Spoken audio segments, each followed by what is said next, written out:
Oke, mulai aja. Assalamualaikum warahmatullahi wabarakatuh. Assalamualaikum warahmatullahi wabarakatuh. Salam sejahtera untuk kita semua. Saya dengan Muslimin, moderator webinar hari ini. Apa kabar Bapak Ibu semuanya? Semoga dalam keadaan sehat walafiat. Ini adalah webinar yang ke-11 sejak terbentuknya IPMA di bulan 20 Februari 2020. Saat ini sudah lebih dari 490 anggota yang tergabung dalam IPMA. Bapak Ibu sekalian,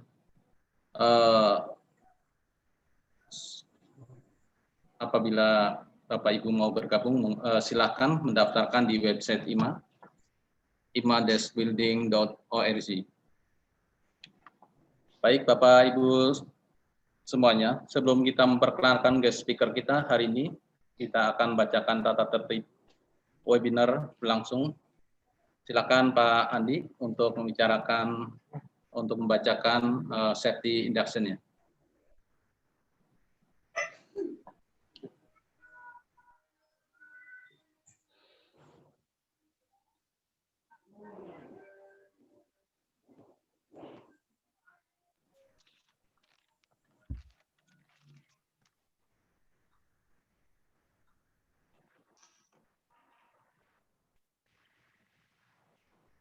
Baik, Assalamualaikum warahmatullahi wabarakatuh.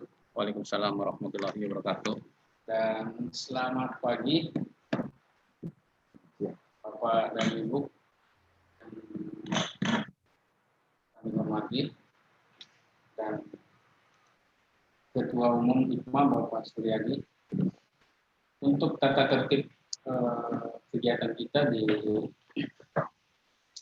acara ini akan saya sampaikan beberapa poin, ya di antaranya poin A, demi keamanan internet, hindari mengakses internet menggunakan teknologi di tempat yang umum atau publik. Terus hindari berkerumun dalam mengakses dokumen dalam masa pandemi. Fokus dua. Yang ketiga, pastikan para peserta mengenali tempat ketika mengakses webinar ini. Kenali jalur evakuasi dan titik kumpul apabila ada kondisi di luar yang tidak diinginkan. Pastikan para peserta berada di tempat yang aman dan nyaman. Tidak dalam kondisi berkendaraan atau beraktivitas yang lain juga memerlukan konsentrasi. Yang keempat, pastikan sistem kelistrikan pada komputer, laptop atau HP tidak ada yang bermasalah. Hentikan pemakaian apabila ada korslet atau temperatur yang tinggi. Yang kelima, pastikan para peserta telah mematikan kompor, setrikaan, peralatan elektronik yang lain, serta mengecek keamanan lingkungan dalam mengikuti webinar ini. Yang ketujuh, segera akhiri webinar dan melapor ke moderator apabila ada kondisi yang tidak diinginkan. Dan aturan tata tertib selanjutnya, sharing knowledge. Jadi acara kita ini sebagai acara bersama yang dipandu oleh tim kami dari IPMA untuk menambah ilmu dan wawasan yang berkaitan dengan pengelolaan gedung, apakah itu di office tower, mall, atau properti-properti yang lain. Di antara knowledge itu adalah acara ini akan dipimpin oleh moderator yang tadi sudah disampaikan sama Pak Muslimin. Yang kedua, sebelum waktu meeting dimulai, peserta diharuskan login dan login home. Yang ketiga, selama workshop berlangsung, semua mikrofon peserta akan dimatikan oleh kami, moderator. Yang keempat, ini yang penting, pertanyaan kepada pemapar disampaikan melalui chat call everyone dan akan disampaikan moderator kepada pemapar. Yang kelima, peserta yang ingin memberikan masukan atau feedback agar menyatakan dalam chat, dan bila moderator memberikan kesempatan, maka mikrofon peserta tersebut akan dinyalakan atau ditutup. Yang keenam, untuk efisiensi dan efektivitas tidak ada diskusi lanjutan antara penanya atau pemberi masukan dengan pemapar. Untuk itu diharapkan penanya memberi masukan, menyampaikan pertanyaan dan masukan dengan jelas, singkat, dan padat. Yang terakhir, untuk materi akan dipublish di web resmi IPMA, dan untuk info akan diinformasikan melalui sosial media. Akan kita blast. Di sini ada di tweet, ada di FB, dan di YouTube. Baik, terima kasih. Demikian penyampaian tata tertib dan manfaat-manfaat yang akan kita dapat dalam webinar ini. Semoga webinar ini akan memberikan nilai positif untuk kita bersinergi dan berkreasi, berinovasi, baik di usaha milik kita sendiri maupun di manajemen di mana kita bekerja. Untuk itu saya kembalikan kembali kepada moderator. Silakan Pak Muslimin dilanjut. Sekian dan terima kasih. Oke, terima kasih Pak Andi, pembacaan aturan tata tertib di IPMA. Untuk selanjutnya kami persilahkan dari Ketua IPMA Bapak Suryadi untuk memberikan sambutannya. Waktu dan tempat dipersilakan, Pak. Assalamualaikum warahmatullahi wabarakatuh. Salam sejahtera buat kita semua. Terima kasih pada rekan-rekan yang hadir di acara webinar IPMA. Acara ini adalah acara yang 11. Dan ini adalah tadi sudah dijelaskan sama host, sama moderator, dan yang saya hormati juga Bapak Insinyur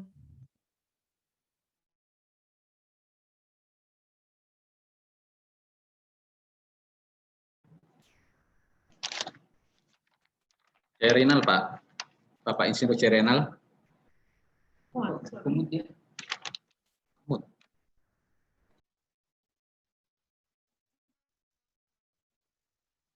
Pak Suryadi, remote itu, Pak.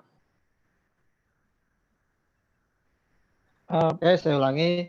ya, Assalamualaikum warahmatullahi wabarakatuh. Waalaikumsalam. Terima kasih atas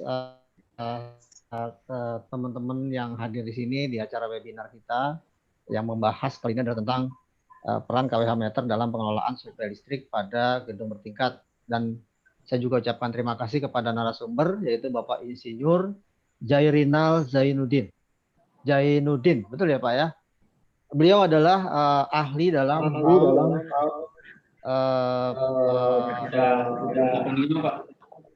suaranya menggema nih. Halo, ahli dalam kelistrikan, terutama adalah beliau pernah aktif di PT PLN Persero sebagai divisi distribusi Jawa Bali, dan sekarang beliau adalah sudah punakarya, tapi bukan punakarya, tapi ilmunya yang harus kita ambil. Oke, mungkin teman-teman menganggap bahwa KWH meter ini adalah hal yang sepele, hal yang kecil, jadi sebetulnya salah. Kalau dalam satu gedung, kita melihat bahwa peran KWH ini adalah sangat vital. Kenapa? Karena tagihan listrik semua ada di sini. Tagihan listrik dari PLN ada di KWH. Tagihan listrik kita, dan ini teman-teman semua pengelola gedung, baik mall, apartemen, restoran, ya bahkan rumah tinggal pun pasti ada KWH-nya. Ya, tapi seberapa nih kita mengetahui peran KWH meter itu untuk apa? Ya, nanti akan dijelaskan oleh ahlinya dan expert di sini yaitu Bapak Zairinal. Jadi ini kalau kita tidak ikutin kita rugi sendiri karena saya lihat di grup banyak yang tanya-tanya Pak, fungsi ini apa sih? Ya, ada CT, bagaimana penggunaan CT? Ya, kenapa tidak pakai CT? Mungkin nanti bisa di sharing di IPMA dan apa namanya silakan mengikuti acara ini sampai selesai kurang lebih 2 jam kurang lebih ya. Nanti kalau pertanyaan-pertanyaan yang tidak bisa dijawab, silakan untuk menghubungi sekretariat IPMA dan modulnya bisa di-download di web IPMA. Dan bagi teman-teman yang belum join, silakan gabung ke IPMA. IPMA adalah asosiasi non-profit. Sedikit saya jelaskan bahwa IPMA adalah berafiliasi dengan beberapa asosiasi dan didukung oleh lembaga sertifikasi profesi proteksi kebakaran. Bagi teman-teman yang ingin join, kami persilakan untuk membuka web IPMA di ipma-building.org. Silakan dan saat ini kita masih free, tidak ada dipungut biaya untuk menjadi member IPMA. Saya rasa itu aja yang bisa saya sampaikan. Selamat mengikuti acara webinar dan mengikuti aturan dan salam sukses buat kita semua. Dan silakan pada moderator Pak Muslimin. Terima kasih. Assalamualaikum warahmatullahi wabarakatuh. Waalaikumsalam warahmatullahi wabarakatuh. Terima kasih Pak Suryadi atas sambutannya. Oke, untuk selanjutnya kita akan menginjak pada acara pemaparan materi yang akan disampaikan Pak Zairinal. Silakan Pak Zairinal untuk disampaikan. Baik, terima kasih. Assalamualaikum warahmatullahi wabarakatuh. Waalaikumsalam warahmatullahi wabarakatuh. Selamat siang Bapak-Bapak sekalian, peserta webinar pada siang hari ini. Kita akan membahas atau berbicara masalah KW meter dalam pengelolaan suplai listrik pada gedung bertingkat. Tadi oleh Pak Ketua sudah disinggung, nampaknya kita sudah familiar dengan KW meter. Jadi saya kira semua pelanggan listrik PLN ya, itu pasti mempunyai atau memiliki KW meter di tempat ini. Apakah itu sebagai restoran, apakah itu sebagai rumah tangga, apakah itu sebagai pabrik, apakah itu sebagai macam-macam lah. Kenapa? Karena KW meter ini merupakan alat transaksi antara pemilik atau penjual energi listrik dengan pemakai energi listrik. Kita bisa lihat KW meter ini sama dengan kasir lah kalau di sebuah toko. Jadi begitu pentingnya KW meter ini, maka seperti pentingnya kasir di sebuah toko. Jadi kita berharap baik penjual maupun pembeli itu KW meter ini haruslah berfungsi dengan baik, kemudian juga bekerja dengan sesuai dengan seharusnya, gitu kan. Nah, kalau misalkan ada yang tidak kesan KW meter, itu pasti akan memberikan baik kepada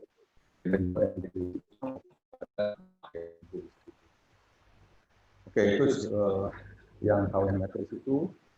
Nah, jelas nanti kita akan bicara juga KW meter ini apa saja sih atau bagaimana sih letaknya atau kedudukannya di dalam bermacam-macam pelanggan. Seperti kita ketahui, nanti akan saya jelaskan juga pelanggan-pelanggan itu PLN tentunya itu kan bermacam-macam. Kita di Indonesia mayoritas boleh dikatakan membeli atau memakai listrik dari PLN. Jadi PLN penjual atau pensuplai, kemudian kita pengguna. Nah, tetapi dalam konteks gedung bertingkat, maka PLN hanya sampai kepada kalau di gedung ada entrance gate-nya saja, pintu gerbangnya saja. Sedangkan di dalam gedungnya sendiri itu 100% di otoritas daripada pemilik gedung. Nah, kita bicara masalah adalah yang di dalam gedung ini. Karena kalau dari PLN cukup dalam menjualnya dalam bentuk bulk, itu kan listrik itu, atau dalam bentuk curah.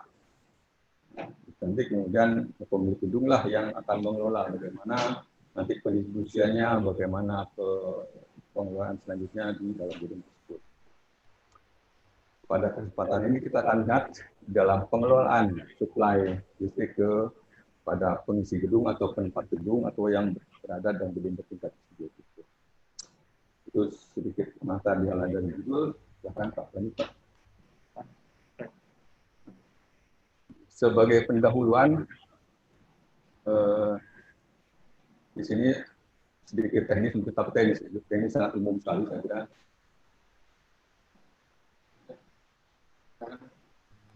Oke, ini sebelum ini ada satu lagi halaman sebelumnya. Ada satu lagi sebelum halamannya. Ini slide satu, ini slide dua, ini ada slide satunya. Ya. Nah, Pengeluarannya ada 2. oke. Ya. Jadi sebagaimana kita tahu bersama, kW meter itu adalah alat untuk mengukur energi listrik. Saya kira ini mungkin seluruh kita sudah boleh tahu lah. Jadi energi listrik itu diukur kW meter. Begitu juga nanti bentuk-bentuk kW meter juga akan kita perlihatkan nanti di sini. Tapi jelas kita mengenal selama ini kW meter adalah alat untuk mengukur energi listrik. Jadi kalau di rumah kita itu ada secara yang datang, gitu kan, yang mencatat stangnya. Tapi di beberapa lokasi, di beberapa pelanggan, sekarang PLN tidaklah demikian, tapi menggunakan secara remote reading, artinya dari jarak jauh tidak perlu datang. Tapi nanti kita akan bicara masalah itu. Energi listrik itu satuannya WH, watt hour, atau KWH dalam bentuk kilowatt hour. Jadi kalau 1000 kita tambah kilo. Gitu. Jadi saya hanya sekedar sharing saja ini. Penulisannya juga harus benar. Gitu. Kadang-kadang kita kurang memperhatikan secara teknis ini ada artinya. KWH itu W-nya besar, H-nya kecil, dan H-nya kecil. Jadi emang standar internasional mengatakan bahwa kilo-kilo itu adalah huruf kecil, sedangkan watt-nya besar dan H-nya kecil. Oleh itu saya sengaja di sini perhatikan KWH itu seperti ini. Nah ini persamaan seperti apa sebenarnya? Sebenarnya itu adalah E sama dengan P kali I kali cos I kali T.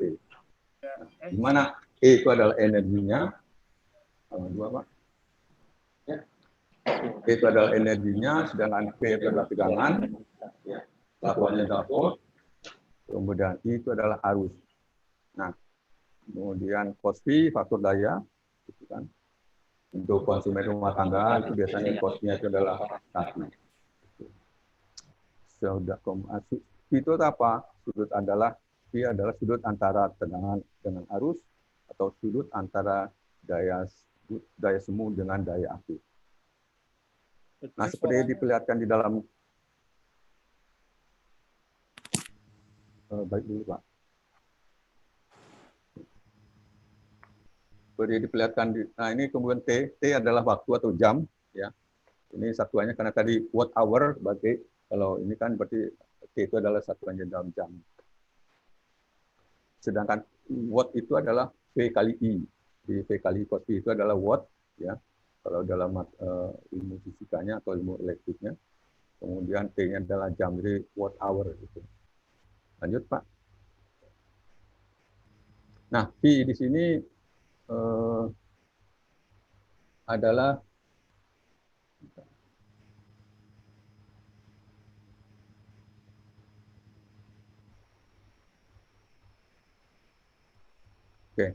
V di sini adalah sudut antara daya semu atau S kalau V ini kalau sudut daya Pak ya. Dan dengan sudut dengan daya aktif yaitu P. Ini sedikit pengenalan saja. Mohon maaf, ini sedikit teknis. Jadi di dalam segitiga daya ilmu listrik itu ada yang namanya daya aktif, ada yang namanya daya reaktif, ada yang namanya semu. Nah, yang banyak kita tahu itu adalah daya aktif, yaitu watt itulah yang P itu. Jadi di mana kalau persamaannya adalah tegangan kali arus kali cos V. Kemudian nanti Bapak juga kalau dengan PLN juga sering berhubungan dengan daya reaktif, dengan KOSPI di bawah setengah dan sebagainya itu adalah daya reaktif yang nanti kalau seandainya KOSPI-nya di bawah 0,85 kena cas, nah, itu ada besarnya adalah I kali sin. Ini sedikit pengantar saja. Sedangkan yang katakanlah berapa PA, kadang 2.200 PA atau misalkan 2.297 kPa, itulah adalah PA itu adalah untuk daya semu, yaitu P kali I. Itu sedikit masalah teori tentang segitiga daya dan elektrik. Silakan Pak. Nah, di dalam gambar ini saya ingin memperlihatkan bentuk-bentuk KWH meter yang selama ini kita kenal. Ini sangat familiar sekali. Sejak zaman kita mengenal listrik, memakai listrik, maka kita sudah tahu. Umumnya, jadi di atasnya ada angka-angka, register gitu. Kemudian di bawahnya, di tengah-tengah itu ada piringan yang berputar. Ya, kemudian piringan berputar itu kalau dia misalkan ada listrik nyala atau listrik yang digunakan, maka dia akan berputar. Kemudian setiap bulan ada petugas yang mencatat angka-angka di atas, gitu kan. Awal bulan Januari berapa, awal bulan Februari berapa. Nah, selisih antara bulan Februari dan Januari itulah energi yang kita pakai atau yang kita konsumsi. Jadi angka-angka itu merupakan namanya stand register. Jadi kita mengenalnya stand register, itulah yang dicatat oleh tukang catat meter. Jadi selisih antara posisi bulan ini dengan posisi bulan lalu itu merupakan jumlah energi yang dikonsumsi. Itu maksud daripada angka-angka tersebut. Lanjut Pak. Udah. Nah, kemudian teknologi berkembang, kita tidak lagi menggunakan piringan. Kemudian PLN mencoba memaksa mendesain, memberikan encourage kepada produsen agar standar atau ada parameter ini tidak lagi menggunakan piringan, tetapi tanpa piringan menggunakan komponen elektronik. Namun demikian, registernya tetap masih berupa angka-angka gitu. Ini salah satu usaha untuk menghindari adanya penyalahgunaan lah atau perbuatan ilegal gitu. Kenapa? Karena banyak diketahui.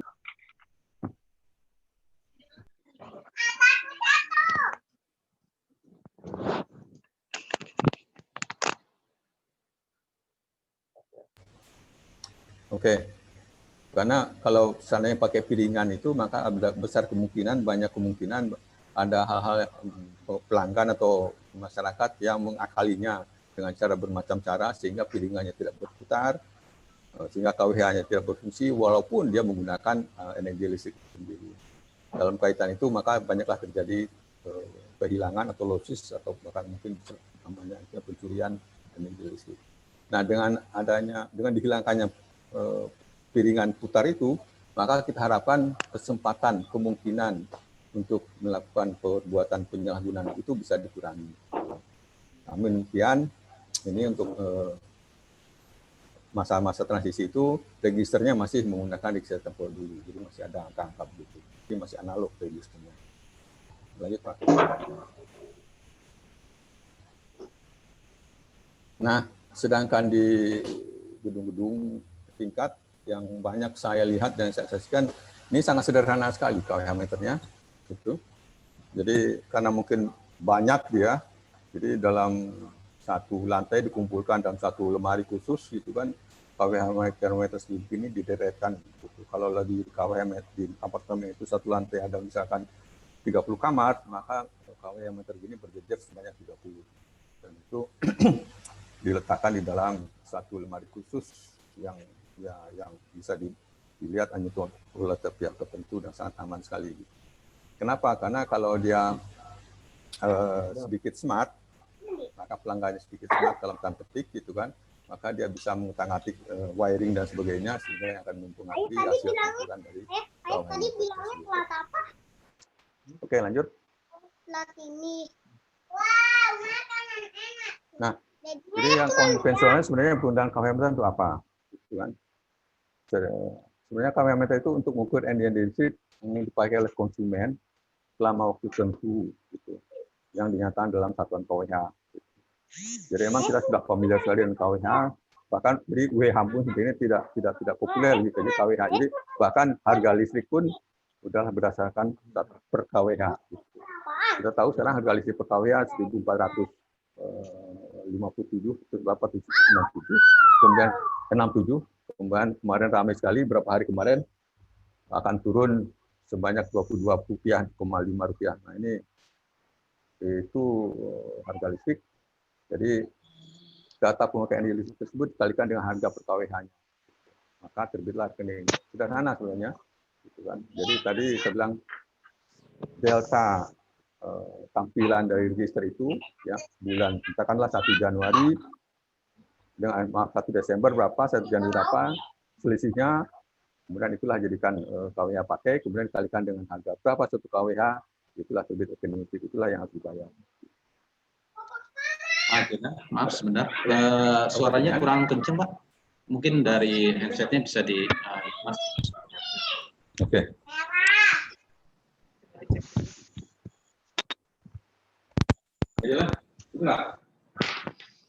Oke, coba lagi Pak, suaranya kencengin Pak. Tanya ke Audien. Audien bagaimana? Ada untuk suaranya sudah mulai kenceng kan? Cukup ya? cukup bagus. Oke. Cukup bagus.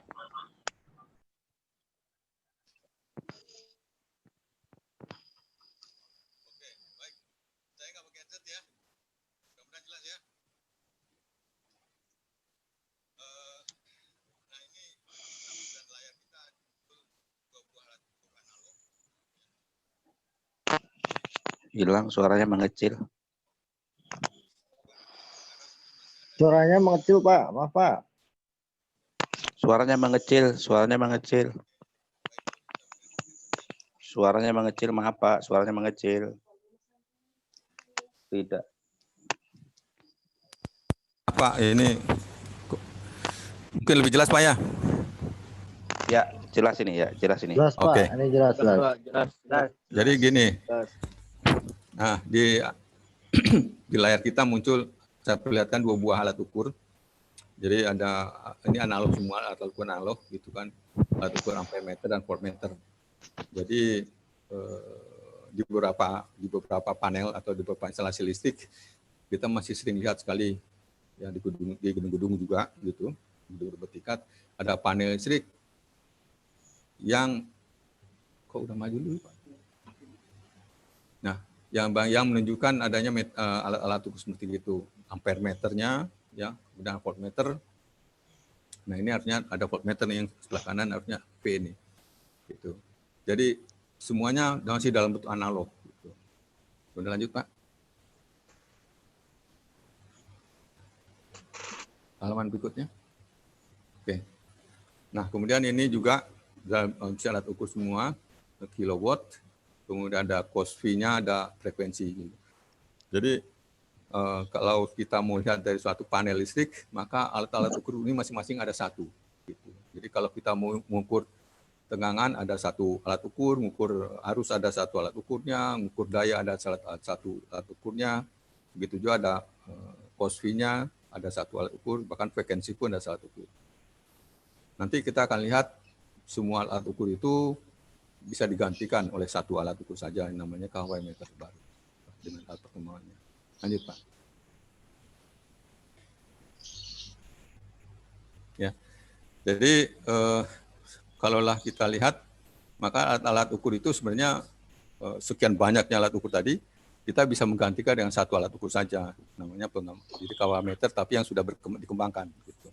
Di dalam KW meter yang sudah berkembang ini, maka tampilannya juga bukan dalam bentuk register lagi, tetapi sudah bentuk dalam digital. Gitu ya. Inilah saya jelaskan sedikit salah satu, bukan salah satu, uraian-uraian yang terkait dengan KWH meter yang sudah baru ini. Kemudian juga komponennya tidak lagi mekanik, tidak lagi elektromekanik, kita sudah elektronik. Gitu kan. Nah, yang menarik di sini ada aplikasinya atau software. Gitu. Jadi ada aplikasi, lengkap ada aplikasinya, dan aplikasi ini unik gitu. Artinya unik itu hanya berlaku untuk suatu merek merek meter tertentu. Kemudian juga dilengkapi dengan fasilitas memori. Memori inilah yang banyak membantu kita, membantu pemakai. Kenapa? Karena hasil pengukuran itu semuanya disimpan di dalam memori. Gitu. Di sini salah satu kelebihan daripada KWH meter konvensional. Kalaulah misalkan kita ingin tahu berapa sih stand minggu bulan lalu, tanpa lihat lagi data tulisan macam-macam, atau kapan tanggal atau berapa sih stand 3 hari yang lalu, maka kita bisa lihat di memorinya. Gitu. Kita bisa download, maka kita lihat data hasil pengukurannya, karena dilengkapi dengan fasilitas memori. Okay. Kemudian juga dilengkapi dengan sistem pengaman ganda. Gitu. Jadi proteksinya ini ada 2, baik dalam bentuk software, password, ya, dan bentuk hardware. Jadi ini juga memberikan jaminan juga untuk menghindarinya ada penyalahgunaan. Ya. Jadi hardware-nya juga ada dan software-nya juga ada pengamannya gitu. Kemudian lanjut Pak. Nah, berikut ini tampilannya kita dapat mengampilkan pengukuran berbagai listrik tadi, arus, tegangan, daya, faktor daya. Semua alat ukur yang tadi saya perlihatkan itu cukup digantikan dengan 1 kWh meter saja. Gitu. Jadi alangkah praktis dan simpelnya toh, gitu kan. Jadi satu tidak ribet, kedua juga tidak makan tempat, ketiga juga namanya lebih simpel lah pokoknya kalau menggunakan kWh meter ini hasil sekarang ini. Gitu. Dan kedua, berikutnya lebih aman terhadap pencurian penyalahgunaan listrik. Jelas ini karena tadi pengaman itu ada proteksinya itu, kemudian juga nanti ada rekaman terhadap apa hasil pengukuran atau kejadian-kejadian apa saja dialami oleh kWh meter tersebut, maka itu ada rekamannya. Gitu. Dan nah ini juga dapat diprogram sesuai kebutuhan. Gitu kan. Kita mau diprogram berapa lama nih? Kata-kata dalam hal billing, rekening. Kita ingin penerbitan billing itu adalah setiap tanggal 1 jam 10. Maaf, ini seperti PLN. PLN itu seluruh Indonesia sudah menetapkan bahwasanya billing itu ditetapkan tanggal 1 jam 10 setiap bulan. Nah, kalau misalkan kita ingin men-set, oke lah, maka seluruh tenan atau seluruh pemakai listrik kita bisa menentukan bahwasanya billing itu tetapkan tanggal 10 jam 10. Jadi semua data itu akan keluar atau diukur pada tanggal 10 jam 10 setiap bulan. Itu juga programmable, jadi salah satu programmable-nya.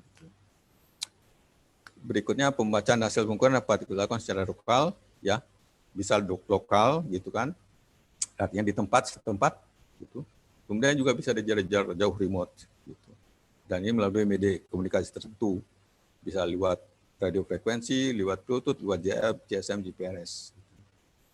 Bapak-bapak sekalian sebagai pengelola gedung, saya pikir sudah sangat paham bahwasanya sekarang meter-meter yang banyak dipasang di pelanggan-pelanggan besar itu sudah menggunakan meter elektronik 3 fasa. Dan bahkan pembacaannya juga tidak perlu datang lagi. Kenapa? Karena datanya sudah dibaca di kantor PLN. Gitu.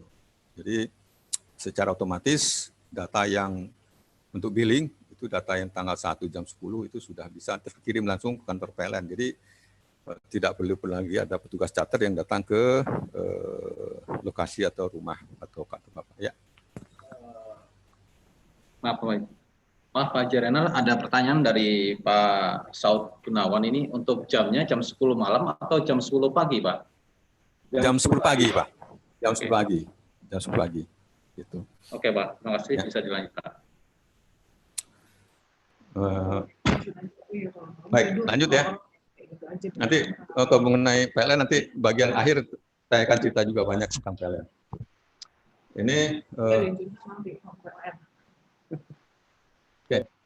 Kemudian ini ada contoh lagi, ini bentuk contoh fisik ya. Tadi kelebihan dari pengembangan KWH meter yang baru adalah seperti tadi, banyak saya berikan sedikit satu-satu. Kemudian sini ada masalah metal listrik satu fasa, ini sebagai gambaran saja, gitu kan. Contoh saja ini sebenarnya banyak kalau kita searching di Google atau di ini banyak sekali memperlihatkan bentuk-bentuk metalistik satu fasa yang elektronik gitu kan. Nah, PLN pun sudah mulai merambah ke sini, tapi baru sampai kepada tahap prabayar. Yang pasca bayar baru tahap sampai kepada yang tadi prosesnya secara elektronik, tetapi tampilannya masih analog, masih register gitu. Itu yang satu fasa. Gitu. Kemudian lanjut. Nah, yang 3 fasanya adalah ini 3 fasanya, ya, dari segi ukuran lebih besar, ya, gitu. Dan ini juga pasti dipakai untuk pelanggan-pelanggan besar, gitu kan. PLN kan punya ketentuan bahwasanya pelanggan sampai 6.600 VA itu oleh satu fasa, kemudian 6.600 ke atas itu dilayani oleh 3 fasa. Jadi meternya juga harus pakai meter 3 fasa. Oke. Data-data yang ditampilkan ini oleh meter yang baru ini ya, meter digital ini, satu adalah data hasil pengukuran sesaat. Ya. Kemudian data untuk penerbitan rekening atau billing, kemudian data log profile, kemudian 4 data event log. Event log artinya kejadian-kejadian. Jadi ada 4 data ini yang bisa ditampilkan oleh suatu KWH meter yang baru ini digital. Lanjut Pak ke nomor 1 selanjutnya. Nah, di pengukuran sesaat ini artinya instantaneous, ya. Jadi saat itu apa saja yang bisa ditampilkan. Jadi kalau misalkan kita ingat KWH saat itu, maka di dalam KWH itu bisa tahu tegangannya berapa sih, gitu kan? Tegangan yang ada di jaringan atau yang di gedung kita berapa? Kita bisa lihat di KWH itu. Kemudian arus yang mengalir atau yang dipakai oleh konsumen tersebut, katakanlah misalkan suatu toko, suatu restoran atau apa gitu, itu berapa besar sih, itu bisa kita lihat juga. Saat itu, frekuensinya berapa, ini frekuensi sama saya kira standar ini, sebanyak sama semua. Kemudian dayanya berapa gitu kan. Nah kita bisa lihat setiap saat gitu, kalau kita melihat ini suatu restoran udah sesuai nggak dengan daya di kontraknya, atau jauh di bawah atau jauh di atas atau sering sekali di atas, ini kita bisa lihat setiap saat kalau kita mau. Kemudian faktor dayanya. Nah, juga dan terakhir adalah stand energi. Jadi kita setiap saat bisa tahu kita udah berapa banyak energi atau berapa banyak listrik yang kita konsumsi dengan cara memantau data hasil pengukuran sesaat itu. Jadi ibaratnya kita punya HP yang istilahnya apa ya, pulsa gitu atau kuota, kita lihat nih kuota kita tanggal berapa atau pulsa kita tanggal berapa nih, setiap saat kita bisa cek. Itu juga dengan listrik di sini. Kita sudah menggunakan listrik berapa banyak atau sudah mengkonsumsi listrik KWH berapa banyak. Itu setiap saat kita bisa cek. Lanjut. Nah, data tersebut dapat dibaca secara lokal, artinya kita datang di meter. Jadi kalau misalkan katakanlah ini misalnya saja, dulu Pak, misalkan sebuah restoran gitu kan, dia ingin tahu, maka dia lihat di meter KWH meter dia, kemudian bisa juga secara remote gitu kan. Remote ini bisa melalui aplikasi atau media komunikasi tertentu, jadi tidak perlu datang. Gitu. Nah, ini kalau di PLN saya sedikit cerita. Ini banyak meter-meter yang dipasang di gedung-gedung bertingkat itu sekarang sudah menggunakan meter elektronik, maka dia tidak lagi didatangi, tapi sudah dibaca langsung secara remote dari kantornya menggunakan media komunikasi GPRS atau GSM. Data yang dibaca secara remote ini dapat dipakai untuk meriksa, jadi bisa dipakai juga untuk ngecek. Ya, kalau di remote ini berapa, kemudian yang tampil di meter berapa. Jangan-jangan tampilan meternya udah kacau, udah tidak sesuai. Sudah tidak benar. Jadi ini bisa dipakai juga untuk cross check antara meter atau data yang tampilkan di meter dengan data yang dapat di-download buat aplikasi atau dibaca secara remote. Nah, data tersebut memberikan informasi tentang kondisi besaran listrik, ya, seperti arus, tegangan, faktor daya, energi, dan konsumsi pada saat itu. Jadi ini kita bisa tahulah gitu kan.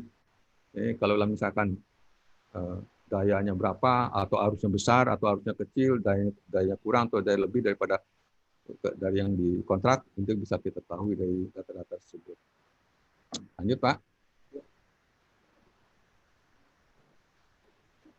Ada pertanyaan lagi? Ada pertanyaan nggak? Oke Pak, ini ada beberapa pertanyaan ya Pak dari audien.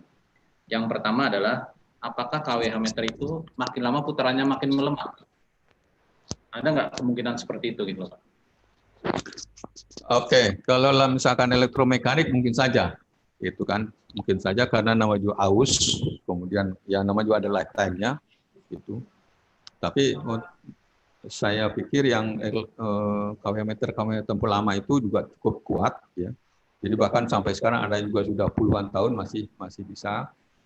Dan melemah mungkin ya, tapi dalam konteks ini kita tidak akan menggunakan meter itu lagi. Bahkan PLN pun sedikit demi sedikit sudah menghindari atau sudah meninggalkan KWH meter dan menggunakan piringan. Itu menghindarinya itu. Jadi kalau dari secara teknis itu pasti ada melemah, ya, magnet yang melemah atau mungkin nama juga lifetime pasti ada berkurangnya gitu. Tapi ya meskipun melemah juga umurnya tetap lama, bahkan ada yang juga 30, 40 masih masuk dalam kelas akurasinya. Gitu. Oke, itu penjelasan sedikit mengenai melemahnya putaran KWH. Ada lagi? Oke, Pak Majid, terjawab ya pertanyaan Bapak mengenai KWH meter, putaran makin lama makin melemah. Jadi ada pertanyaan berikutnya Pak, dari Pak Saud. Sistem pembacaan KWH meter bisa nggak sih diterapkan di dalam gedung Pak? Kalau misalkan dia yang sistem bus ini, jadi misalkan dia gini Pak, sekarang kan banyak tenan-tenan juga yang mintanya aktual Pak di lapangan gitu. Kira-kira seperti apa Pak? Oke. Pengambilan data, pembacaan data meter-meter di Via bus. Jadi kalau di via bus apakah masih diteruskan di gedung? Karena banyak tenan-tenan yang dia minta langsung gitu, minta langsung pembacanya aktual di lapangan gitu Pak. Mungkin ada plus minusnya gitu Pak. Apa sih kira-kira seperti apa gitu Pak? Oke. Jadi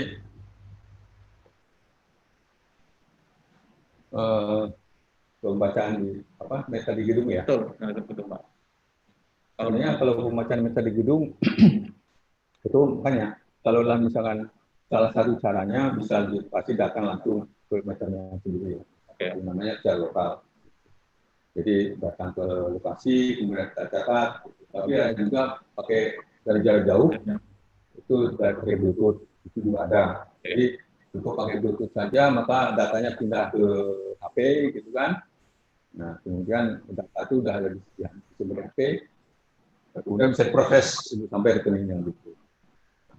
Kalau misalkan mau lebih smart lagi, data-data itu bisa masuk ke dalam suatu aplikasi lagi, gitu kan.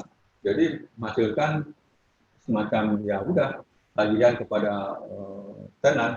Jadi samping berapa harga, berapa listrik, biaya listriknya juga biaya-biaya lain bisa masuk di situ. Jadi pengambilan datanya bisa macam-macam Pak. Bisa juga menggunakan radio, ya, radio frekuensi. Tapi nanti kita akan sampai kepada satu pembahasan khusus media komunikasi apa yang paling efektif, yang paling mudah, yang paling murah. Gitu. Jadi untuk mendapatkan data-data hasil pengukuran daripada KWH meter itu, terutama di gedung ya. Jadi yang bisa meringankan pekerjaan pencatatan mereka. Salah satunya adalah buat Bluetooth, salah satunya. Bisa nanti kalau topik ini kalau mau dikaji lebih dalam nanti kita bisa diskusi lebih detail. Oke. Ada lagi? Jalan dulu Pak, silakan Pak. Lanjut dulu ya Pak. Ya ada ya.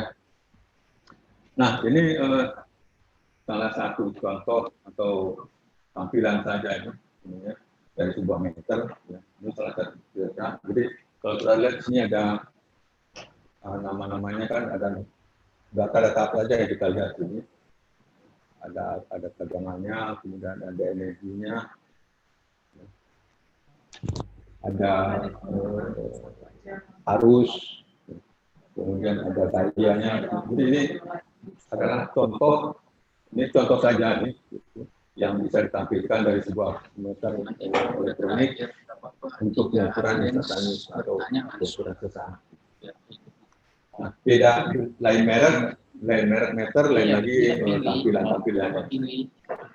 Tapi intinya baik tegangan, arus, daya, voltage dan sebagainya itu bisa kita lihat setiap saat dari instantanis ukuran ini. Lanjut Pak. Oke, kita balik lagi dulu. Ini saya ada lagi. Balik lagi Pak. Ya. Jadi ini manfaatnya adalah kita bisa nilai nih. Ya. Arus yang mengalir itu satuan ampere-nya apa? Berapa banyak? Ya. Standing liter kali satu bacaan itu bisa kita tahu. Jadi tegangan berapa sih tegangannya bisa bilang tadi. Kemudian dayanya berapa yang dipakai oleh channel tersebut. Maka semua bisa kita ketahui saat itu. Gitu. Lanjut Pak. Itu tentang pengukuran sesaat ya. Nah, sekarang pengukuran data billing. Nah, ini yang menarik. Kenapa? Karena billing ini akan menjadi uang. Gitu. Kalau misalkan billing atau pengukuran billing tidak tepat, maka atau tidak akurat menurut saya, maka nanti akan bermasalah di dalam hal billing atau tagihan. Yang pertama, kita bisa menentukan tanggal billing, periode billingnya. Gitu. Apakah mau bulanan, apakah mau setengah bulanan, 2 mingguan, atau berapa minggu, itu bisa diprogram. Begitu juga dengan tanggal billingnya. Apakah mau tanggal 1 jam 10, seperti halnya PLN, atau tanggal berapa, jam berapa, itu semua. Maunya saya setiap tanggal 1 jam 00. Gitu. Boleh, jadi itu sangat-sangat programmable sekali. Jadi itu bisa diatur, bisa diprogram. Yang kedua, stand energi pada tanggal billing. Nah, kalau kita sudah kita tentukan itu tanggal billingnya kapan, maka kita bisa tahu. Gitu. Jadi otomatis tertekan itu ya stand billing pada tanggal tersebut. Dan stand energi misalnya pada tanggal billing tersebut. Jadi kalau kita tetapkan tanggal 1 jam 00, maka meter akan mengukur berapa stand energi pada saat tanggal tersebut. Oke, kemudian besar energi kaumnya konsumsi dalam periode billing. Jadi kalau misalkan periode billing adalah setiap tanggal 1 jam 00, maka data-data berapa KWH yang dipakai dari jam 1, dari jam tanggal 1 jam 00 bulan Januari ke bulan Februari itu bisa ketahuan juga. Nah, kemudian faktor daya. Nah, ini faktor daya juga kopi itu juga kita bisa tahu. Kalau di PLN ada batasan daya, faktor daya itu 0,85. Tapi kalau di gedung-gedung bertingkat bisa saja, tapi selama ini nampaknya nggak ada ungkapan faktor daya ini. Kemudian besar dan waktu terjadi daya maksimum. Nah, yang menarik ini yang terakhir, ini kita bisa tahu ketenagaan ini dia pakai listriknya itu jam berapa dan berapa besar, paling banyak, paling tinggi ya. Jadi kalau rumah misalkan itu yang paling tinggi itu jam 7 malam, kenapa semua hidup gitu kan. Nah, tanggal berapa, bisa jadi malam minggu gitu kan. Gitu juga sini. Kayak mungkin satu restoran dia sangat tinggi dayanya jam berapa, hari apa, tanggal berapa, semua terekam di situ. Nanti data-data itu bisa dipakai untuk apa? Untuk evaluasi dan untuk perencanaan yang lebih jauh terhadap sistem kelistrikan kita. Ini Pak.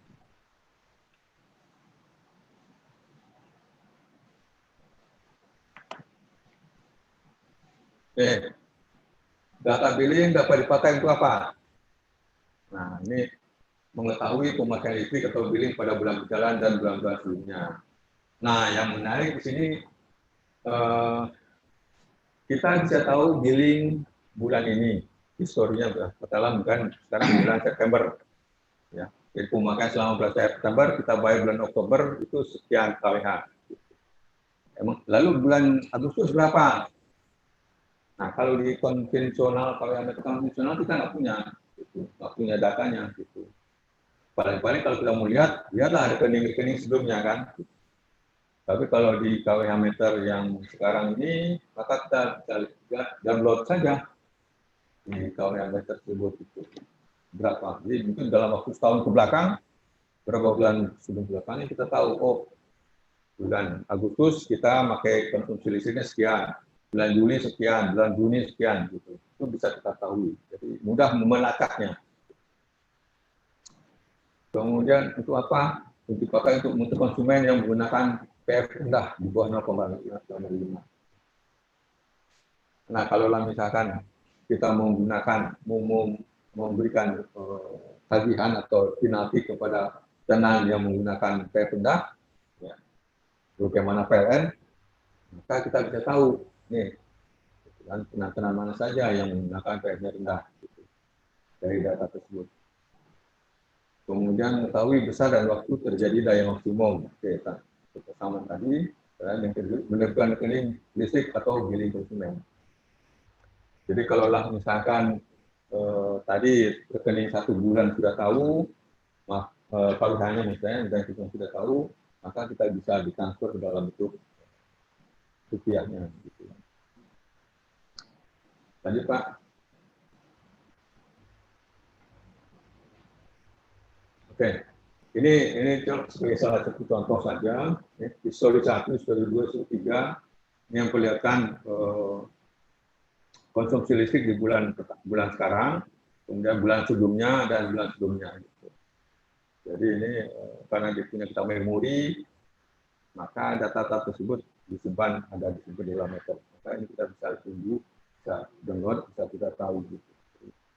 Banyak sekali memberikan keuntungan kepada kita. Ada data-data hasil pengukuran pemakaian listrik. Lanjut Pak. Nah, ini beberapa manfaat ya. Stand kWh listrik pakai tahun bulan ini, bulan sekarang. Kemudian juga dapat melihat stand kWh bulan-bulan sebelumnya. Kan? Kemudian panggilan pelanggan sesuai dengan tagihan tanggal dan jam yang di PLN. Untuk hitung losses, ya, kalau misalnya kita beli listrik PLN berapa, kemudian disalurkan kepada pemakai di gedung berapa, kita bisa tahu berapa susutnya. Gitu. Sehingga kita bisa melakukan upaya-upaya untuk meminimalisasi susut losses. Kemudian juga dapat menentukan beban, ya.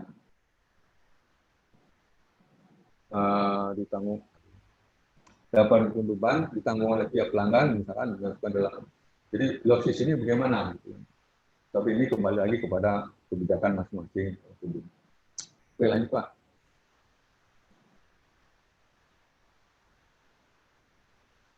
Oke, nah ini dalam bentuk kurva, dalam bentuk grafik ya, chart gitu. Ini berapa sih konsumsi listrik energi ya dalam periode billing tertentu gitu kan. Jadi berdasarkan sini dapat mengukur pemakaian kWh pelanggan ini tanpa perlu menghitung lagi. Jadi bisa juga pemakaian kWh bulan-bulan sebelumnya. Jadi ini sudah langsung saja ditampilkan data-datanya gitu.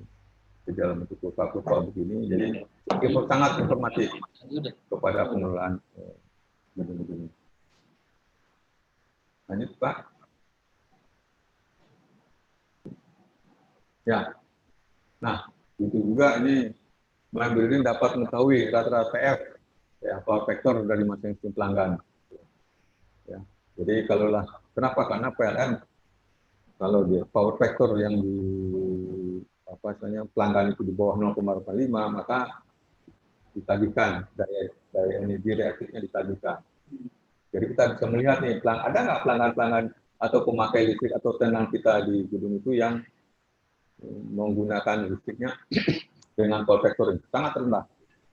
Nah, mungkin perlu dipikirkan juga apakah akan dikenakan juga cas atau tidak. Ini power factor-nya juga ada yang 0,9. Kita batasi kalau PLN 0,85. Nanti kita akan bicara nanti tentang PLN belakangan kira tentang kayak PLN juga. Lanjut Pak.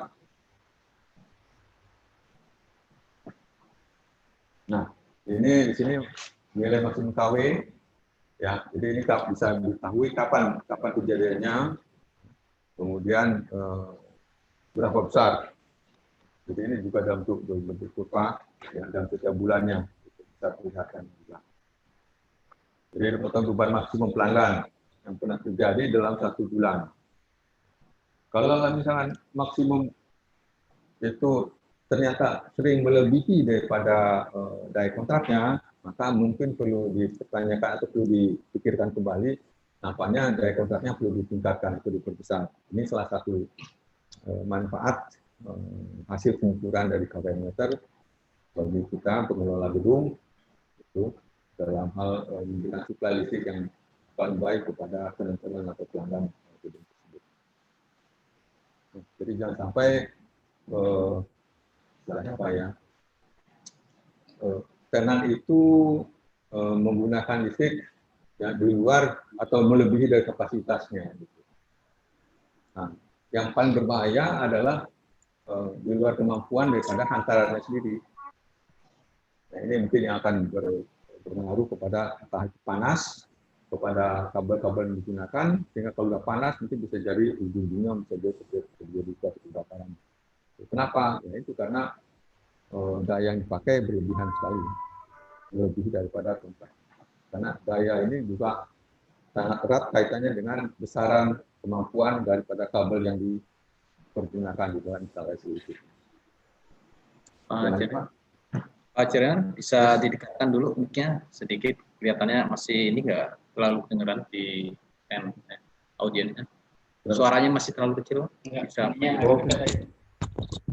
Jadi, nggak bisa pegang aja lah. Nah, mungkin harus pegang begini Pak ya. Ya Pak. Oke. Lanjut Pak, halaman berikutnya.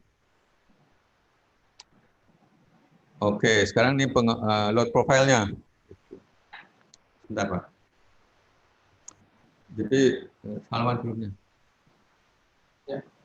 Nah, load profile ini load itu beban ya, beban. Jadi karakteristik beban. Sebenarnya ini kalau secara bahasa umumnya adalah tampilan bagaimana sih bebannya gitu. Jadi kalau misalkan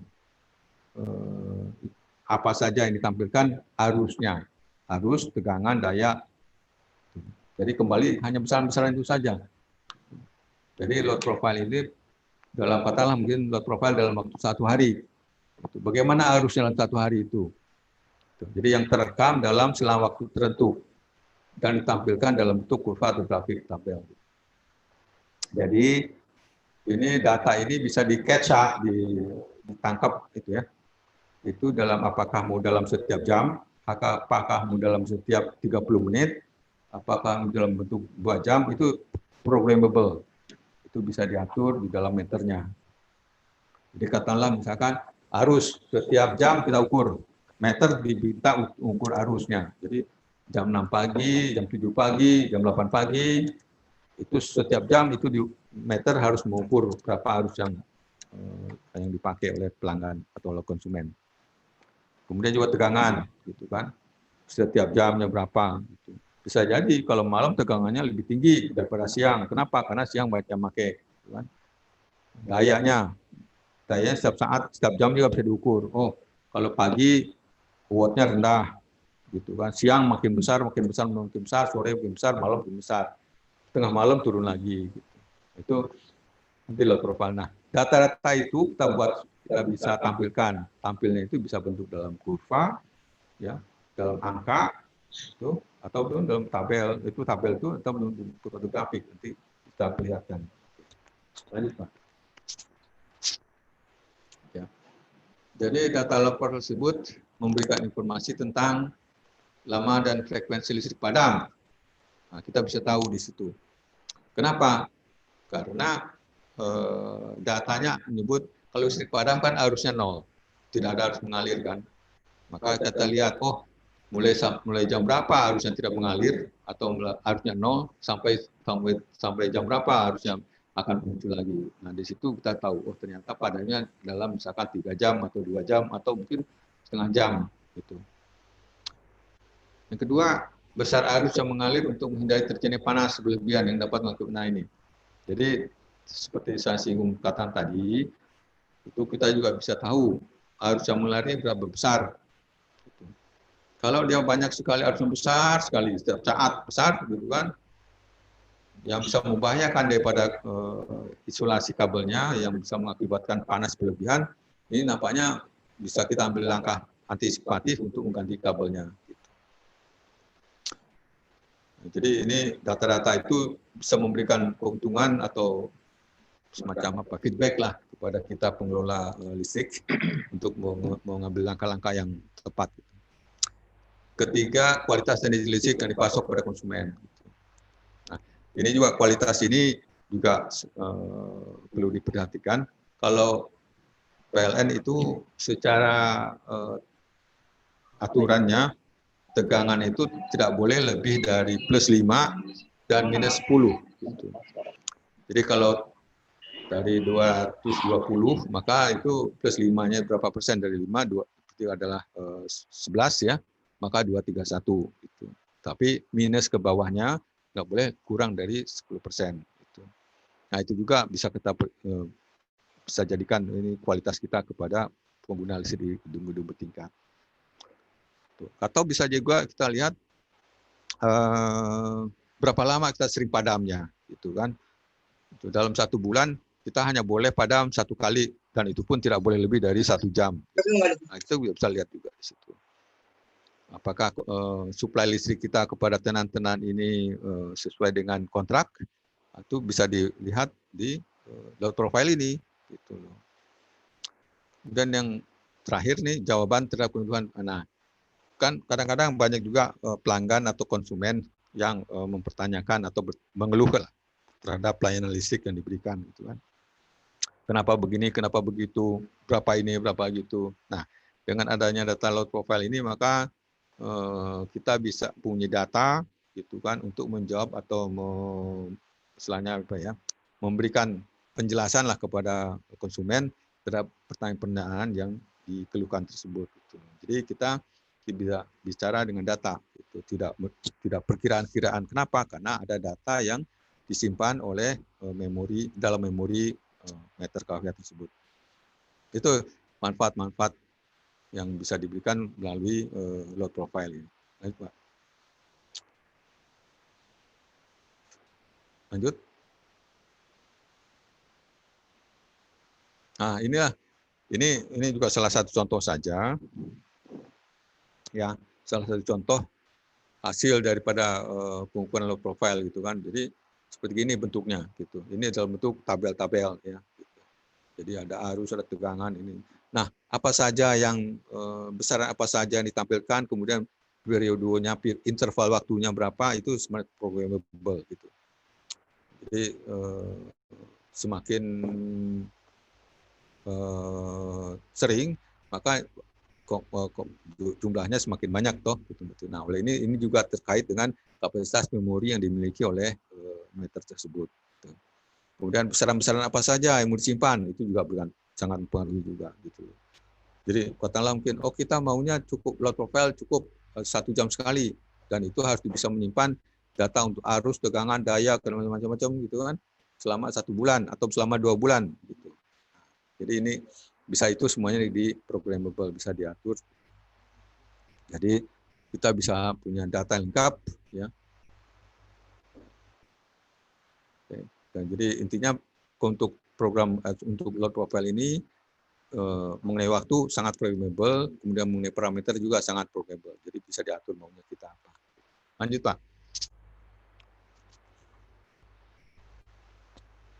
Nah, ini juga sama ya. Ini juga harus, ya ada harus gitu. Kalau di PLN itu sudah ditetapkan per 30 menit gitu. Nah, jadi sebenarnya kalau pelanggan ingin mengetahui load profile yang pelanggan atau yang dikonsumsi oleh dia, itu bisa minta ke PLN, kira gitu. Terus lanjut Pak. Oke, nah ini yang tampilannya dalam bentuk grafik, ya dalam bentuk grafik ini bisa lihat, ya ada yang tinggi dan rendah. Jadi sebenarnya ini informasi-informasi semuanya memberikan informasi terhadap penggunaan listrik oleh tenan-tenan atau oleh konsumen. Gitu, ya. Dari waktu ke waktu, gitu. Kita bisa tahu, oh ternyata pelanggan ini, konsumen ini pakai listriknya yang tinggi itu di jam berapa. Oh, ternyata ini rendah itu jam berapa gitu. Jadi semua ini memberikan informasi kepada kita bagaimana karakteristik konsumen di dalam menggunakan listriknya. Oke, lanjut Pak. Nah, kalau ini dalam bentuk mingguan gitu kan, dalam bentuk 1 minggu. Gitu. Jadi bisa dalam bentuk harian, dalam bentuk mingguan, atau bahkan mungkin dalam bentuk bulanan gitu. Jadi kita bisa lihatlah bagaimana karakteristik atau load survey daripada konsumen tersebut. Dan yang terakhir, sebelum ini Pak, sebelumnya, nah yang terakhir masalah apa yang ditampilkan oleh komen tersebut adalah masalah rekaman kejadian. Ya. Jadi di sini rekaman kejadian event log namanya, itu memberikan informasi terjadi kesalahan atau perubahan pengamatan dan tindakan pencurian atau pelanggaran pengamatan. Jadi kalau misalkan ada hal-hal yang tidak benar atau menyalahi peraturan atau pelanggaran, maka itu terekam. Ada catatannya di dalam meter tersebut. Gitu.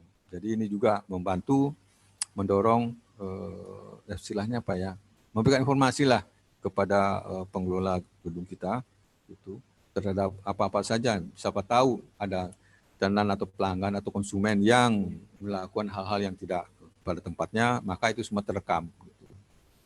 Misalkan dia melakukan suatu kasarnya atau mungkin dalam bentuk pencurian, gitu kan, nah kan itu semua terekam. Entah itu dia melepas kabel, entah itu dia macam-macam, itu bisa terekam semua. Lanjut Pak. Nah seperti di sini ya. Ini membantu ini untuk analisa jika terjadi salah wiring, pencurian dan lain-lainnya. Kapan mulainya, kapan berakhirnya, gitu semua. Jadi ini jam berapa dia mulai, jam berapa berakhirnya. Kalau ada kesalahan, ada pemadaman juga gitu, bisa terekam. Oh mulai hilang kapan, kemudian hidup lagi kapan. Gitu. Semua tercatat dalam event-event terekam kejadian ini. Jadi banyak memberikan informasi lah kepada pengelola atau pengelola listrik untuk yang supply gedung, supply listrik ini. Gitu. Menggunakan kWh meter dengan digital ini. Sangat bermanfaat. Lanjut Pak. Lanjut. Oke, ini juga data. Nah, waktu padam bisa di-cross-check dengan data load profile. Gitu. Sama lah gitu. Jadi kita ngelihat data padam yang terjadi itu bisa lihat, oh sampai jam berapa, di jam berapa, seperti tadi saya jelaskan, semua terekam di load profile. Gitu. Ya. Oke, lanjut Pak. Lanjut. Nah, sebagai informasi saja, bukan informasi ini, tapi saya kira perlu juga ketahui, ada beberapa hal yang mungkin Bapak-Bapak dalam mengelola gedung bertingkat ini kan umumnya menggunakan listrik dari PLN. Nah, jadi akan saya sampaikan juga beberapa ketentuan PLN di dalam hal kelistrikan ini. Ya. Yang pertama, sebelumnya Pak, turun lagi Pak, sebelumnya, sebelum lagi, sebelum itu naik itu, sebelumnya terus,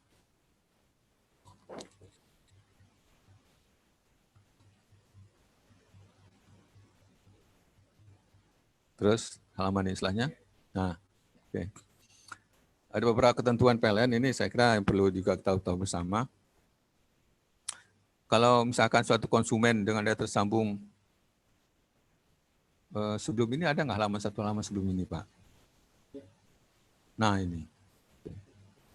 Di konsumen yang tersambung sampai di 6.500 VA itu di supply-nya pakai satu fasa, ya, disambungin dengan lewat tegangan rendah, gitu kan. KWH meter yang pakai juga KWH meter satu fasa, gitu kan. Jadi menggunakan KWH meter single phase yang tadi saya perlihatkan di depan. Kedua, konsumen dengan daya tersambungnya di atas 6.600 sampai 4.100,5. Nah, ini merupakan pelanggan TR 3 fasa. Pengukuran energinya menggunakan KWH 3 fasa sambungan langsung. Ya, karena sambungan langsung itu maksudnya adalah apa? Maksudnya tanpa trafo arus. Ya. Tadi singgung masalah trafo arus. Sebenarnya trafo arus apa sih? Yaitu untuk menurunkan arus yang mengalir yang seharusnya bisa besar sekali, maka melalui trafo arus maka kecil sehingga bisa terukur. Jadi rata-rata sekunder trafo arus itu adalah 5 ampere. Nah, sedangkan primernya bisa jadi 300. Jadi Bapak-bapak yang menggunakan daya 197 kVA, 100 kVA, maka itu arusnya adalah 300. Nah, 300 besar sekali sehingga harus diturunkan menjadi 5 ampere yang bisa diukur oleh meter, maka bergunalah trafo arus. Jadi kalau tanpa trafo arus, maka namanya sambungan langsung. Kemudian konsumen dengan daya tersambung 53 kVA sampai 197 kVA, ini merupakan dua pelanggan TR 3 fasa, tetapi pengukurannya menggunakan KWH meter 3 fasa sambungan tidak langsung. Nah, ini melalui trafo arus, gitu. Jadi 53 sampai 197 itu menggunakan trafo arus dan itu dilayani oleh tegangan rendah, sambung tegangan rendah. Kemudian yang berikutnya adalah konsumen dengan daya tersambung 200 kVA sampai 30 mega volt ampere, itu pelanggan TM 3 fasa, tegangan menengah. Jadi banyak gedung, saya kira itu banyak gedung di Jakarta ini yang menggunakan atau berlangganan ke PLN pelanggan 3 fasa gitu. Jadi kalau di atas 200 kVA, maka dia dilayani oleh tegangan menengah 20 yang besarnya 20 kV. Kemudian pengukuran energi jelas menggunakan KWH meter 3 fasa, sambungan tidak langsung. Artinya apa? Artinya meter itu disambung melalui trafo arus dan trafo tegangan, PT. Jadi tegangan yang tadinya 20 kV, tegangan menengah itu diturunkan menjadi 100 volt, menjadi 100 volt. Jadi meter itu tegangannya adalah kalau seandainya KWH meter 3 fasa untuk pengukuran TM ini adalah 100 volt, sedangkan arus primer, arus sekundernya adalah 5 ampere. Jadi untuk sampai itu maka dia menggunakan trafo arus dan trafo tegangan. Lanjut, Pak. Lanjut. Oke, ya bentar satu lagi. Naik lagi. Nah, kemudian 30 kV ke atas, 30 mega ke atas itu kita PLN memberikan apa istilahnya ketentuan itu untuk pelanggan yang dengan daya terpasang 30 mega ke atas itu sambung dengan tegangan tinggi. Itu KWH meternya juga KWH meter 3 fasa sambungan tidak langsung melalui trafo arus juga melalui trafo tegangan. Itu sama dengan tadi dengan TM. Dari itulah ketentuan sambungan ya. Jadi kita pelanggan gedung bertingkat, saya kira ini sangat sudah familiar sekali dengan ketentuan ini, berapa dia punya daya, kemudian disambung dengan tegangan berapa. Dan konsumen listrik PLN terdiri berapa golongan tarif nih, ya. Rumah tangga R, bisnis B, gedung-gedung bertingkat banyak pakai bisnis, masuk kategori bisnis. Bisnis ini yang masuk gedung perkantoran, mall itu juga masuk bisnis gitu. Perkantoran ini ya swasta. Kemudian industri pabrik itu I namanya. Kemudian kantor pemerintahan itu P dan sosial. Sosial ini seperti masjid, musola itu tarif S dan itu tarif paling murah. Ya, tarif sosial itu murah sekali gitu. Lanjut. Nah, ini tadi saya bilang yang ditagihkan PLN kepada konsumen hanya energi aktifnya saja gitu. Jadi untuk jika faktor daya 0,85 gitu. Tapi jika faktor dayanya 0 lebih kecil dari 0,85, artinya apa? Artinya KVARH-nya itu lebih besar di 0,62 kali nilai KWH-nya. Jadi kalau misalnya gini, kalau KWH-nya ada 100, kemudian KVARH-nya adalah 70, maka itu KVARH yang 70 itu kena tagih. Nah, berapa satu KVARH-nya itu nanti ada di daftarnya saya kira. Tapi kalau KVARH-nya itu cuma 60, di bawah 62, maka dia tidak ditagihkan, maka dia digratiskan gitu. Itu ketentuan PLN begitu. Ya. Maka jadi kalau di atas 62%, maka kena, dia harus ditagih. KVAR ditimbulkan oleh beban atau peralatan yang bersifat induktif. Nah, ini dia. Jadi dari mana sebenarnya KVAR itu? Gitu kan. Itu banyaknya muncul dari beban-beban yang nanti ada daftarnya gitu. Seperti diperlihatkan tabel berikut, Mas. Buka, Mas. Nah, ini seperti contoh saja, saya lihat ambil dari data ini, ya, dari Google memberikan hasil, ada yang meneliti bahwasanya televisi ternyata faktornya 0,75, gitu kan. Jadi kalau lah dispenser, rice cooker, gitu kan yang kecil-kecil gini, yang kalau semua atau AC ini 0,60, gitu. Jadi kalau misalkan banyak sekali AC bisa jadi ini akan belum lagi nanti. Kalau misalkan apa begini, Magicnya blender. Jadi dari data-data ini kita bisa tahu nanti apakah tenan kita semua akumulatifkan nanti akan menjadi power factor yang bisa di bawah 0,85 atau tidak. Nah, kita bisa lihat dari sini. Jadi ini data-data yang perlihatkan barang-barang apa saja sih dengan berapa besar sih power factor-nya, kita perlihatkan dalam tampilan ini. Oke, lanjut Pak.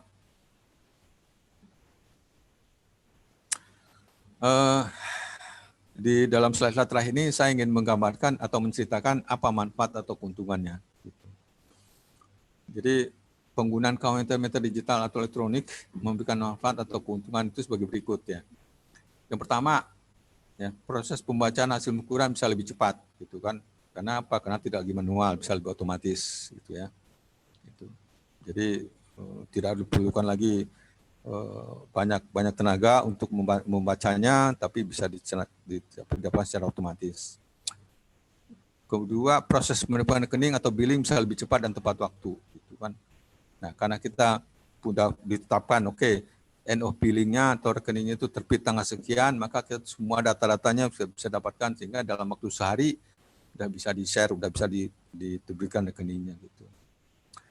Dalam konteks ini mungkin timbul pemikiran saya, ini kan tagihan rekening listrik untuk tenan-tenan di suatu gedung ini kan bisa digabung dengan tagihan untuk yang lain-lainnya gitu. Nah, syukur-syukur kalau bisa diciptakan suatu aplikasi gitu. Jadi muncullah satu aplikasi, data dari hasil pengukuran meter ini masuk ke aplikasi tersebut, plus data-data untuk service charge, kemudian ini gabung semua sehingga muncullah satu nilai tertentu dan itu disampaikan kepada pelanggan atau pada konsumen pada waktu tanggal tertentu. Katakanlah billing periodnya adalah tanggal 10 jam 10 gitu kan. Nanti tanggal 12 paling lambat itu sudah muncul. Oke, tagihan untuk konsumen totalnya untuk bulan ini sekian gitu. Itu jelas pakai suatu aplikasi khusus, saya kira ini bisa direalisasikan. Kemudian keluhan atau pertanyaan konsumen terhadap konsumen ini dapat dijawab. Nah ini, karena kita punya data, ya data itu yang kita bisa unduh, bisa download setiap saat, gitu kan. Maka kalau ada komplain dari pelanggan, ada pertanyaan dari pelanggan atau dari konsumen kita, maka kita bisa ambil datanya lewat unduh melalui KWH meter tersebut. Gitu. Jadi kita bisa bicara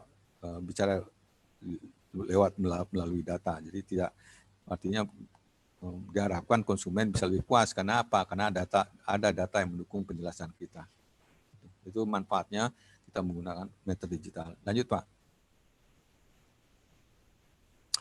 Kemudian, nah ini akan adanya dapat mendeteksi adanya kekeliruan atau penyimpangan dalam pembuatan. Oke, ini kalau ada yang macam-macam neko-neko lah, ya neko-neko dengan pemanfaatan listrik, maka kita pengelola gedung maka ini bisa mendeteksi lebih awal gitu adanya kelainan-kelainan. Kemudian yang berikutnya dapat memantau setiap saat pemakaian energi konsumen. Dan datanya dapat untuk merencanakan perbaikan untuk peningkatan suplai tenaga listrik. Jadi kita bisa lihat nih, tenan-tenan kita sudah menggunakan listriknya sudah maksimal belum? Sudah sampai ini kan sering-sering trip-trip enggak gitu kan? Gitu. Nah, kalau seandainya sudah banyak, sudah maksimum sekali, tentunya perlu ditingkatkan, maka kita akan harus merencanakan suatu peningkatan kemampuan dari suplai pemasukan listrik kita kepada para tenan atau para penghuni gedung. Jadi ini sebenarnya juga sangat bermanfaat untuk perencanaan pengembangan sistem kelistrikan berikutnya. Nah, yang terakhir, last but not least adalah meningkatkan kualitas pelayanan dengan adanya keterbukaan atau transparansi dalam memberikan pelayanan suplai energi kepada pelanggan konsumen. Jadi, maksud saya data-data hasil pengukuran kWh meter ini bisa juga diakses oleh pelanggan, oleh konsumen, sehingga bukan sesuatu hal yang confidential, bukan sesuatu hal yang rahasia, bukan sesuatu hal yang secret, tetapi terbuka. Oke lah, ini datanya. Kalau misalkan ada yang kurang puas, bisa kita lihat bersama-sama, kita bisa download bersama-sama, kita lihat. Jadi ada keterbukaan. Jadi pelayanan kepada konsumen pun akan lebih baik. Nah, ini seiringlah dengan zaman keterbukaan. Jadi kita akan lebih fair di dalam hal melakukan transaksi energi listrik dengan menggunakan kWh meter digital ini. Oke, lanjut Pak. Pak Andi. Terakhir, saya simpulkan bahwasanya kWh konvensional itu hanya merupakan untuk mengukur energi listrik ya, yang dikonsumsi selama interval waktu tertentu. Tetapi kalau kWh meter digital atau elektronik, itu yang dilengkapi dengan software, bisa memberikan banyak data dan informasi yang sangat mendukung dan bermanfaat di dalam operasional manajemen building. Ya. Termasuk meningkatkan pelayanan kepada penghuni gedung bertingkat yang merupakan konsumen listrik kita. Jadi diharapkan setiap ini waktu demi waktu peningkatan pelayanan kepada konsumen kita bisa lebih baik dengan adanya kWh meter digital ini. Saya kira kesimpulannya terakhir, udah Mas Pandi, bis ya. Oke. Demikian, terima kasih. Kalau ada pertanyaan, silakan. Sejauh yang saya bisa jawab, akan saya sampaikan. Kalau nggak bisa saya jawab, nanti akan dijawab belakangan melalui standarisasi kalibrasi kWh meter yang di gedung, standarnya berapa tahun ya Pak untuk kalibrasinya?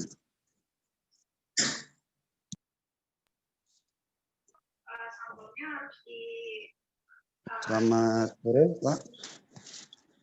Mohon maaf, saya Ervin. Baik, terima kasih Pak Cerenal atas materinya yang sudah disampaikan. Berikut ada beberapa pertanyaan yang lewat chat Pak. Cuma ini banyak banget Pak, jadi kita kelihatannya nggak bisa satu persatu akan disampaikan. Kita kasih kesempatan buat dua peserta untuk menanyakan langsung ke Pak Cerenal. Apakah ada? Silakan, mungkin dari Pak Didik. Halo, selamat sore Pak. Selamat sore Pak Didik. Selamat sore. Halo, maaf Pak. Perkenalkan saya Ervin Pak dari Pak Abdu. Oh, Ervin. Untuk standarisasi kalibrasi Pak untuk kWh meter yang di apartemen itu berapa tahun ya Pak? Dari baru Pak. Apakah dari kemarin ada standarisasi gitu setelah dipakai berapa tahun harus dikalibrasi lagi? Oke, itu kalaulah di aturan yang saya pernah baca di dalam meteorologinya itu, kalau misalkan elektronik itu sampai kepada antara 5 sampai 10 tahun, Pak, gitu loh. Tapi itu pun kalaulah misalkan selama ini tampilannya bagus, itu bisa Pak, maksud saya gini, Bapak bisa cek secara random, gitu loh Pak. Jadi random saja, nggak usah dicek satu-satu. Kalau di antara sekian banyak itu ternyata masih bagus, setelah 5 tahun, berarti nggak perlu di ini kan. Kalau 10 tahun masih bagus juga oke. Tapi yang jelas, yang penting adalah akurasinya Pak. Jadi kalau akurasi itu masih masuk dalam kelasnya, sekarang kan rata-rata kWh meter di apartemen itu kelas 1 nggak salah. Kalau nggak salah kelas 1 Pak ya.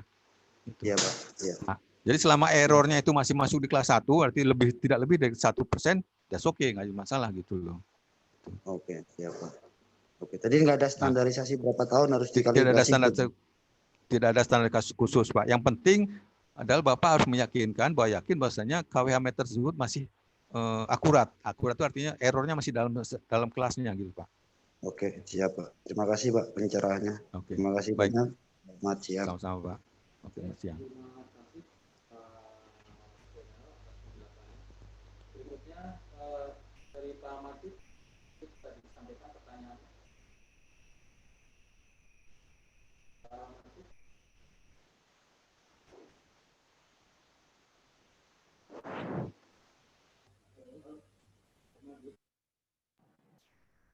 Oke Pak Jairana, terima kasih jawaban yang disampaikan. Untuk berikutnya silakan dari Pak Majid untuk memberikan pertanyaan. Baik, sambil menunggu pertanyaan dari Pak Majid, di sini kita hadir Bapak Didi Kurniadi selaku penasehat IPMA Indonesia Property Management Association. Dengan kesempatan yang baik ini, kami persilakan kepada Pak Didi untuk menyampaikan sambutannya dan masukan-masukan yang berhubungan dengan materi kita hari ini. Untuk itu kami persilakan.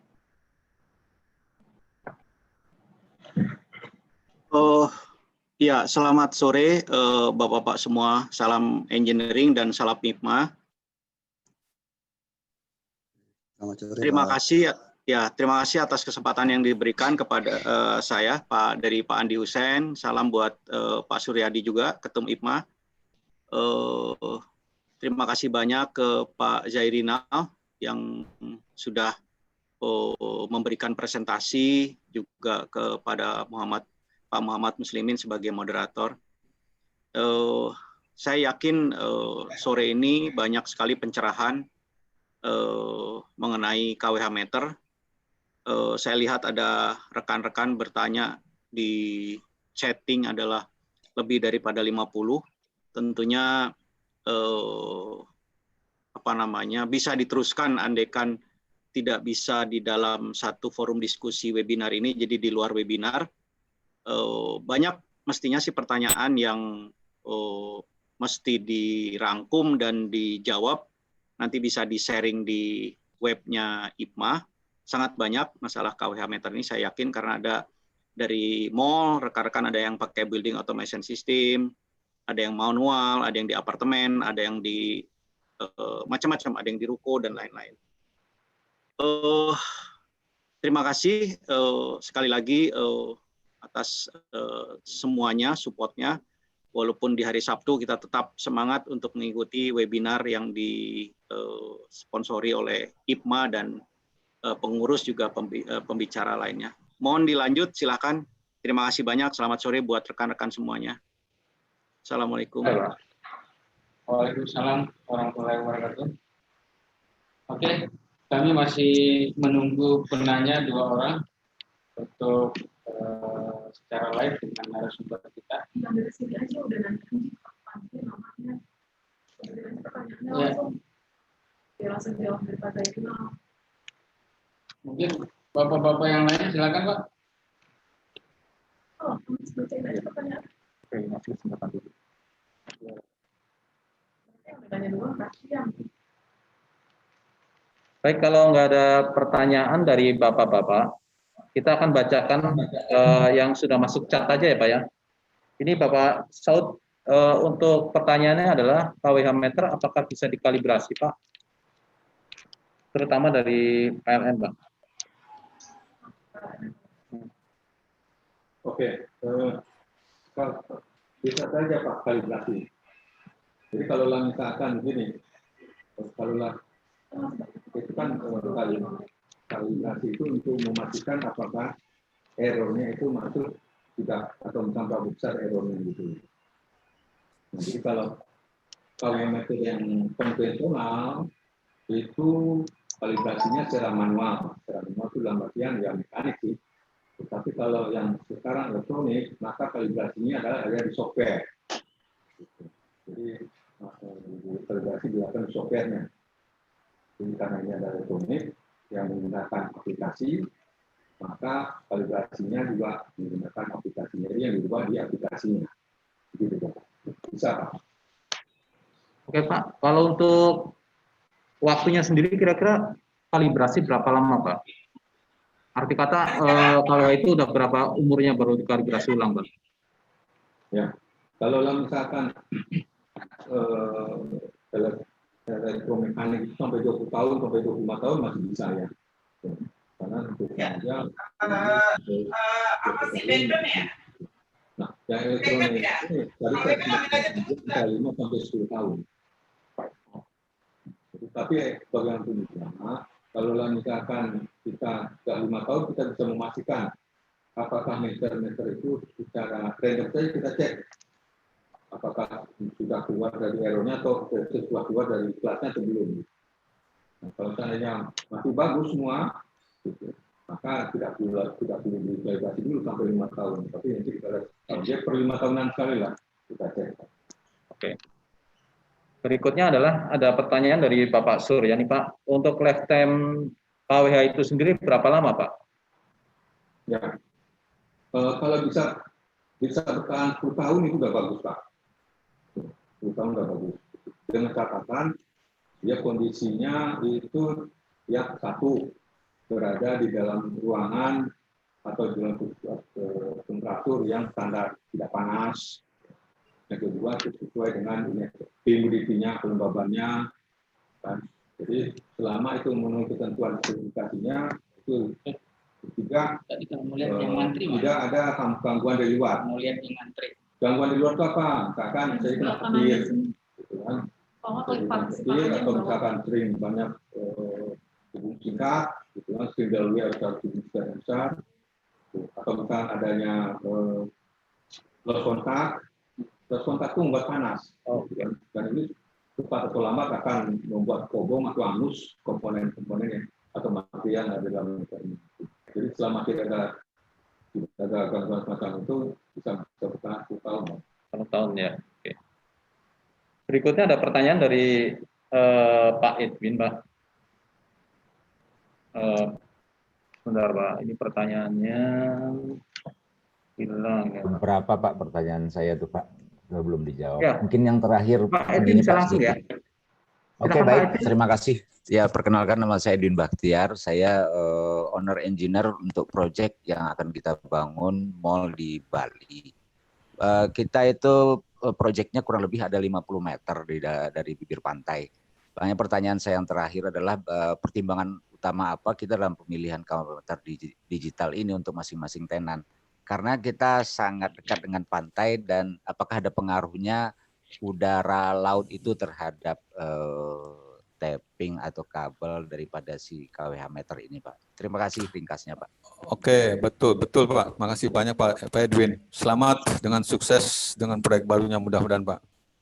Ya, terima kasih. Ya, ini bagaimanapun juga udara pantai itu sangat berpengaruh. Kenapa? Karena mengandung garam Pak ya, gitu loh. Betul. Jadi instalasi jaringan listrik di PLN pun kalau pinggir pantai itu banyak sekali garam yang bisa memberikan short itu. Nah, kembali ke pertanyaan Bapak, KWH meternya jelas sini itu perlu diperhatikan, dipertimbangkan adalah apa? Cara penempatan KWH meternya Pak, gitu loh. Cara penempatan, ya. Oke. Secara teknis, secara spesifikasi KWH meter itu sebenarnya sudah memperhitungkan kondisi-kondisi seperti begitu Pak, itu loh. Nah, kembali lagi. Jadi diusahakan agar KWH meter Bapak itu tidaklah sampai bersentuhan langsung dengan udara pantai gitu, atau misalkan udara pantai pun ada maka bisa diakali atau disiasati bagaimana caranya sehingga tidak bersentuhan atau tidak kena langsung. Itu sebenarnya lebih bagus Pak gitu loh. Terutama mungkin pada bagian-bagian yang parsial yang berupa logam ya gitu loh. Ya. Yang bisa membuat mempengaruhi apa istilahnya tuh konektivitas atau bisa menjadi shortnya sambungan-sambungan kabel di KWH-nya. Jadi secara ringkas jawab sangat berpengaruh Pak, itu udara pantai dan garamnya itu. Nah, cara solusinya apa? solusinya adalah usahakan agar KWH meter ini tidak langsung berhubungan dengan udara pinggir pantainya. Jadi mungkin peletakannya, penempatannya yang perlu dipertimbangkan, Pak. Itu saran saya, Pak. Gitu. Mudah-mudahan cukup ini. Karena pada intinya seluruh secara standar, ya secara standar, Pak, meter-meter tersebut juga sudah mempertimbangkan, memperhatikan itu gitu. Cuman kalau di PLN ada juga ketentuan bahwasanya diharapkan tidak langsung berhubungan dengan sinar matahari gitu kan, atau tidak langsung kena curahan hujan, tempias dan sebagainya gitu. Nah, itu juga perlu dipertimbangkan.